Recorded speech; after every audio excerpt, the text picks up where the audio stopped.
Hello दोस्तों। अगर आपको कोई कहे कि कुएं में कूद जाइए तो क्या आप कूदते हैं? नहीं। लेकिन कोई अगर आपको गलत स्टॉक खरीदने बोलता है और बोलता है कि इस स्टॉक में बहुत ज़्यादा रैली आने वाली है, मल्टी बैगर बन जाएगा ये स्टॉक, तो फिर आप ये गलती क्यों करते हैं? ऐसी ही कुछ गलतियां अभी फिर से रिटेल निवेशक कर रहे हैं मार्केट में, एक ऐसे स्टॉक के साथ जो कि हमेशा खबरों में बना रहता है। जी हाँ, मैं बात कर रहा हूँ आज सुजलॉन एनर्जी की। फिर से अभी अगर देखें तो पिछले कुछ एक साल में 300% की रैली दिखाई है स्टॉक ने। तो ये देखेंगे कि इस रैली का कोई मतलब बनता भी है, नहीं बनता है, क्यों स्टॉक ऊपर भाग रहा है, क्यों निवेशक इसके पीछे लगे हुए हैं। तो मेरा नाम है सिद्धार्थ और शुरू करते हैं आज का एपिसोड चालाक इन्वेस्टर का। तो दोस्तों, इंटरेस्टिंग होने वाला है काफ़ी वीडियो।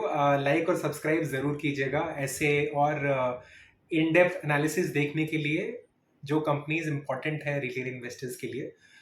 कुछ ऐसे फैक्ट्स की बात करूंगा जो कि आपको पूरी तरह से यकीन दिला देंगे कि एटलीस्ट लॉन्ग टर्म के हिसाब से, मैं ट्रेडिंग की बात नहीं करता हूं इस चैनल पे, लॉन्ग टर्म के हिसाब से ये स्टॉक अभी एटलीस्ट एक अच्छा स्ट्रॉन्ग स्टॉक नहीं दिख रहा है। ये आप कन्विंस हो जाएंगे डेफिनेटली।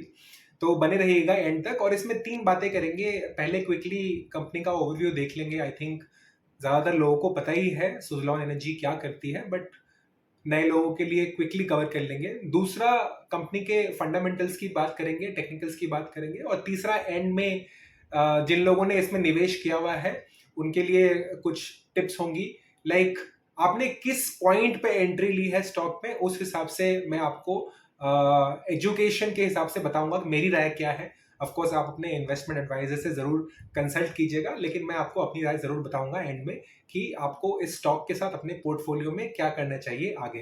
तो अब शुरू करते हैं। कंपनी के बिजनेस के बारे में बात करते हैं। आप में से ज्यादातर लोगों को पता होगा कि ये कंपनी रिन्यूएबल एनर्जी स्पेस में एक बहुत बड़ी कंपनी है। रिसेंटली जून में इन्होंने 20 गीगावाट्स कैपेसिटी इंस्टॉल्ड का एक माइलस्टोन क्रॉस किया था, जो कि अपने आप में एक बहुत बड़ा माइलस्टोन है। विंड एनर्जी की जो स्पेस है उसके अंदर end to end value chain के अंदर ये प्रेजेंस रखते हैं। आप मैन्युफैक्चरिंग की बात कर लीजिए, इंस्टॉलेशन, सर्विस, सेलिंग, सब कुछ में इनका एक बहुत स्ट्रॉन्ग प्रेजेंस है। और सोलर एनर्जी के अंदर भी अभी कंपनी ने अपना ग्रोथ और फोकस लाना शुरू किया है। बट ये जो बिजनेस की बात करते हैं हम, उस बिजनेस के अंदर जबकि ये सनराइज सेक्टर है, आगे इसका फ्यूचर में बहुत पोटेंशियल है, बट कंपनी कैसा कर रही है, कंपनी के फंडामेंटल्स कैसे हैं, कंपनी की बैलेंस शीट कैसे है, आइए अब वो देखते हैं। बात करेंगे अब कंपनी के फंडामेंटल्स के बारे में। सबसे पहले देखते हैं इनका प्रॉफिट एंड लॉस स्टेटमेंट। इसके अंदर कुछ काफ़ी इंटरेस्टिंग नंबर्स आपको देखने मिलेंगे और उनको कैसे एनालाइज करना है ये भी मैं आपको बताऊंगा। तो आप मेरी स्क्रीन की तरफ देखिए। सबसे पहले बात करेंगे जून 2022 का जो क्वार्टर है इनका। यहाँ पर इसमें अगर आप देखें तो कंपनी का ऑपरेटिंग प्रॉफिट 214 करोड़ का है। लेकिन उसके बाद अगर आप देखें तो अदर इनकम में 2472 करोड़ का एक यहाँ पे आइटम मेंशन किया हुआ है, जो कि आप अगर पिछले सालों में देखें आसपास या क्वार्टर्स में तो वो 5 करोड़, 4 करोड़, 6 करोड़ ऐसे हैं। तो ये एक बहुत ही डिफरेंट नंबर है यहाँ पर। अगर मैं यहाँ पे इसको डबल क्लिक करूँ तो ये एक्सेप्शनल आइटम्स के अंदर आता है। एक्सेप्शनल आइटम्स का मतलब ये है कि ये इन जनरल इनकी इनकम में नहीं आएगा। ये किसी वजह से इन्होंने कुछ सेल किया होगा या फिर कुछ कॉस्ट इनको फायदा मिला होगा, उसकी वजह से ये यहाँ पर आ रहा है। तो इसको आइडली आपको काउंट नहीं करना चाहिए, बट अब पीएनएल है, जिस तरह से लोग अकाउंटिंग करते हैं काफ़ी कॉम्प्लेक्स होता है तो लोग उसको इंक्लूड करते हैं। बट हमारे जैसे इन्वेस्टर्स के लिए जब हम इन्वेस्ट करें तो नंबर समझने के लिए ऐसे चीज़ों में ध्यान रखना बहुत ज़रूरी है। तो अब एक चीज देखते हैं। 214 करोड़ की इनकी ऑपरेटिंग प्रॉफिट थी, ठीक है, जून 2022 वाले क्वार्टर में। और अगर इनका यहाँ पे एक्सपेंसेस देखिए तो ये 150 करोड़ और 60 करोड़, ठीक है, मिला के कितना होता है 210 करोड़ के आसपास। तो 210 करोड़ का ऑपरेटिंग प्रॉफिट और 210 करोड़ का एक्सपेंसेस। तो अगर मैं इस अदर इनकम को यहां से हटा दूं तो एक्चुअली में इनका जो प्रॉफिट था उस क्वार्टर में वो जीरो था। इसका मतलब उन्होंने उस क्वार्टर में कोई भी पैसा नहीं कमाया था। जबकि अगर आप प्रॉफिट एंड लॉस स्टेटमेंट के हिसाब से देखें तो इनका नेट प्रॉफिट 2400 करोड़ दिखा रहा है, और उसी हिसाब से अगर आप इनका ईपीएस देखें तो वो 2 रुपए दिखा रहा है प्रति शेयर, जो कि बहुत ज्यादा है। इनका एक्चुअल में इतना ईपीएस है ही नहीं, ये एक मिस रिप्रेजेंटेशन है। अगर आप बाकी के 2 क्वार्टर्स को देखें जिसके अंदर अदर इनकम इनकी स्टेबल है, वहां पर अगर आप देख लें तो इनका जो ईपीएस है वो मतलब 40 टाइम्स से भी ज्यादा कम हो गया है, 0.05 और 0.06 रुपीस पर शेयर। ये इनका एक्चुअल ईपीएस है। तो जब आप ऐसे कंपनीज का बैलेंस शीट देखें, प्रॉफिट एंड लॉस स्टेटमेंट्स देखें, तो इन सब बातों पे जरूर गौर कीजिएगा। सिर्फ ऊपर ऊपर ईपीएस देखकर कैलकुलेशन के हिसाब से मत इन्वेस्ट कीजिए। ये आपको कभी कभी मिस रिप्रेजेंटेशन की वजह से आप गलत काम कर जाएंगे। ये वही मैं बोला था कि ये कुएं में कूदने के हिसाब से है। लोग बोलेंगे आपको, कुछ नंबर्स दिखा देंगे, लेकिन वो नंबर का कोई मतलब नहीं है। वो सही नंबर्स क्या है आपको वो देखना जरूरी है। उसी तरह अगर मैं मार्च 2023 जो कि लेटेस्ट क्वार्टर था कंपनी का, उसके अंदर भी अगर आप देखें तो अदर इनकम फिर से 250 करोड़ दिखा रहा है यहाँ पर। और मैं ये अगर अदर इनकम हटा दूं तो इनका ईपीएस फिर से 0.22 नहीं आएगा। ये 0.22 का जो भी ईपीएस है वो भी मिस रिप्रेजेंटेशन है। इनका अभी सॉलिड या सस्टेनेबल जो ईपीएस है वो 0.05 रुपीज पर शेयर पर क्वार्टर है। ठीक है, तो उस हिसाब से अगर मैं एक एनुअल प्रोजेक्शन करूं ईपीएस का कि साल में इसका ईपीएस कितना होगा, तो मैं 0.05 या 0.06 आपको जो लेना है आप ले सकते हैं। उसको अगर मैं 4 क्वार्टर से मल्टीप्लाई कर दूं तो इनका ईपीएस 0.2 से 0.24 के आसपास आएगा। ये इनका रिप्रेजेंटेशनल राइट ईपीएस है, ना कि जो ईपीएस ये लोग दिखा रहे हैं। और इनफैक्ट साल का ईपीएस देखिएगा, नीचे में मैं दिखाता हूं आपको साल का ईपीएस क्या दिखाया गया है। यहाँ पे देखिए मार्च 2023 में जो इनका एनुअल ईयर कंप्लीट हुआ था, वहां पे ईपीएस रिप्रेजेंटेड है 2.2 2.28, मतलब 10 गुना ज्यादा। 10 गुना ज्यादा, मतलब आप समझ रहे हैं कि ये काफी गलत रिप्रेजेंटेशन है। अब उसके हिसाब से देखते हैं कि कंपनी का एक्चुअल पी रेशियो क्या है। तो अभी कंपनी का जो प्राइस है वो है 17.5। ठीक है, तो 17.5 अगर हम ले लें कंपनी का शेयर प्राइस और उसको डिवाइड कर दें 0.2 से, तो ऑलमोस्ट 88 का पीई रेशियो आता है कंपनी का। 88 का पी रेशियो ऐसी कंपनी के लिए जहां पर ग्रोथ बहुत स्ट्रांग नहीं है। आप अगर आप यहाँ पे आ जाइए और इनके एनुअल ग्रोथ को देखिए प्रॉफिट के अंदर, तो यहाँ पे ईयर ऑन ईयर एक तो 2020 तक ये नेगेटिव में चल रहे थे। ठीक है, फिर वहां से बहुत ही अनस्टेबल है। मार्च 2021 में 104 करोड़ रुपए का प्रॉफिट था। उसके बाद मार्च 2022 में 180 करोड़ रुपए का लॉस था। फिर मार्च 2023 में जबकि 2800 करोड़ का प्रॉफिट दिखाया है, आपको पता है कि उसके अंदर बहुत सारा जो प्रॉफिट है वो एक्सेप्शनल आइटम्स की वजह से है। तो अगेन यहाँ पे भी कोई ज्यादा प्रॉफिट नहीं है। तो एक ऐसी कंपनी जहां पे प्रॉफिट ग्रोथ बहुत अनस्टेबल है, ऊपर नीचे जा रही है, उसके लिए एक पी रेशियो कमांड करना 88 का, ये मुझे किसी भी हिसाब से इसका वजूद नहीं लगता है इस नंबर का।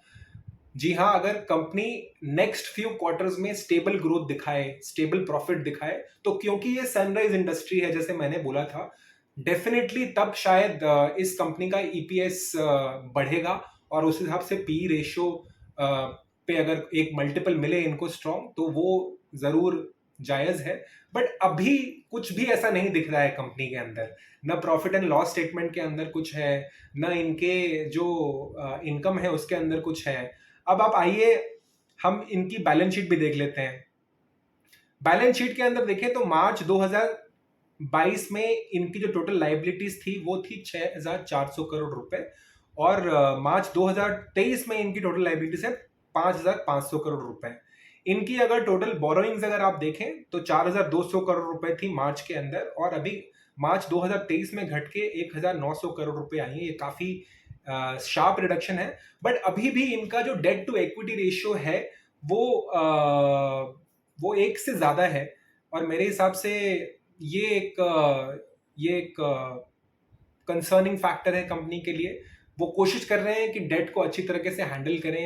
इनफैक्ट मुझे पता नहीं वो कर पाएंगे नहीं कर पाएंगे, क्योंकि रिसेंटली भी फिर न्यूज़ आई थी कि कंपनी बोरो करेगी मार्केट से। तो डेट टू इक्विटी रेशियो भी कंपनी का काफ़ी खराब है, पी रेशियो भी कंपनी का काफ़ी ज़्यादा है, कंपनी के अंदर स्ट्रॉन्ग ग्रोथ नहीं हो रही है, प्रॉफिट अनस्टेबल है।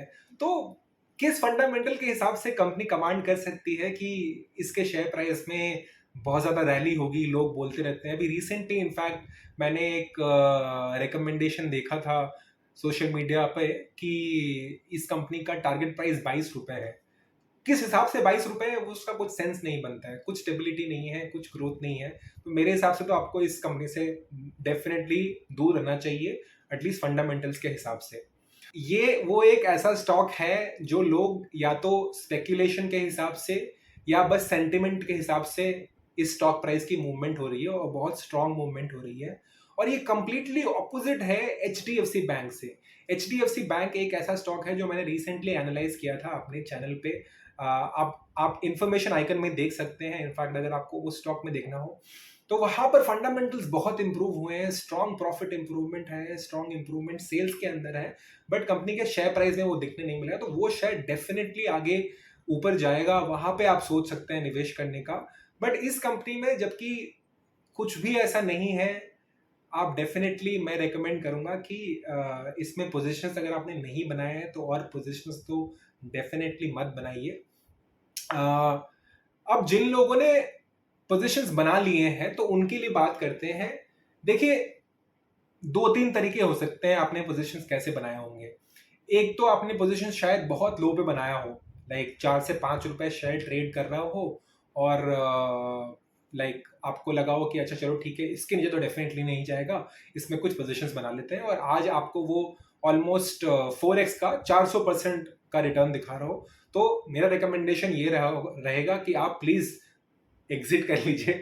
प्रॉफिट बन गया, आप बहुत लकी हैं, क्योंकि शेयर रैली किया है, बट अगेन फंडामेंटल्स के बेसिस पे रैली नहीं किया है। ये सारा आई वुड से सेंटिमेंट के बेसिस पे है। ऑफ कोर्स स्टॉक ऊपर अभी और जा सकता है, बट ये ऑलमोस्ट वही है कि आप भविष्यवाणी कर रहे हैं। आपके पास कोई न्यूज या इंफॉर्मेशन ऐसी नहीं है जिससे आप प्रेडिक्ट कर सकते हो, बट आप भविष्यवाणी कर रहे हो कि फ्यूचर में क्या होगा। तो उस हिसाब से आप कुछ भी बेट ले सकते हो।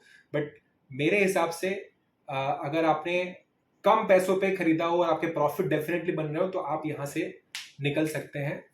दूसरे टाइप के इन्वेस्टर्स वो होंगे जिन्होंने शायद थोड़ा हाई पे खरीदा होगा शेयर को पिछले कुछ सालों पहले, शायद आपने 25 रुपए 30 रुपए पे खरीदा होगा। तो मेरा सजेशन होगा कि आप कुछ क्वार्टर्स तक और बन के देख लीजिए इसके अंदर। हो सकता है कि थोड़ा और इम्प्रूवमेंट आ सकता है अगर बैलेंस शीट और प्रॉफिट एंड लॉस स्टेटमेंट के अंदर फंडामेंटल्स अगर इम्प्रूव होते हैं तो आप डेफिनेटली, मल्टीबैगर तो इतनी जल्दी नहीं बनेगा मेरे हिसाब से, एक जोन में ही शेयर ट्रेड करेगा। बट अगर बैलेंस शीट इंप्रूव होती है तो डेफिनेटली आप यहाँ से एक डिसेंट मुनाफा कमा के निकल सकते हैं। बट वो इतनी जल्दी नहीं होगा, आपको कुछ क्वार्टर्स तक वेट करना होगा। और जिन लोगों ने शेयर बहुत पहले खरीदा था और अभी तक बैठे हैं शेयर के ऊपर, मान लीजिए 100-150, तो मैं पता नहीं इसमें तो क्या ही राय दूं। मेरे हिसाब से आपको इससे थोड़ा एवरेजिंग अगर आप करना चाहें तो थोड़ा एवरेजिंग कर सकते हैं। बट अगेन मैं ऑलमोस्ट इस टाइप के शेयर में कभी डील नहीं करूंगा जिसमें डेट टू इक्विटी बहुत ही ज़्यादा लेवरेज्ड है कंपनी और फंडामेंटल्स बिल्कुल इंप्रूव नहीं हो रहे। तो गलती मान के शायद मैं निकल जाऊंगा अगर मैंने किया होता ऐसा निवेश। बट अगर बहुत पैसा लगा के रखा है, बहुत ज़्यादा लॉस हो रहा है, तो वही कुछ क्वार्टर्स बन के देख लीजिए, शायद ये कंपनी इंप्रूव हो जाए फंडामेंटल्स के बेसिस पर और फिर स्टॉक प्राइस में ज़्यादा इंप्रूवमेंट होगा। अगर वो नहीं होता है तो मैं बोलूँगा कि आप फिर इस कंपनी से ये लॉस मान के इसको यहाँ से निकल जाएं और ऐसी कंपनियों में इन्वेस्ट करें जिनके फंडामेंटल स्ट्रॉन्ग हैं। तो ये था आज का वीडियो सुज़लॉन एनर्जी पे। आई होप ये आपके लिए इंफॉर्मेटिव रहा हो।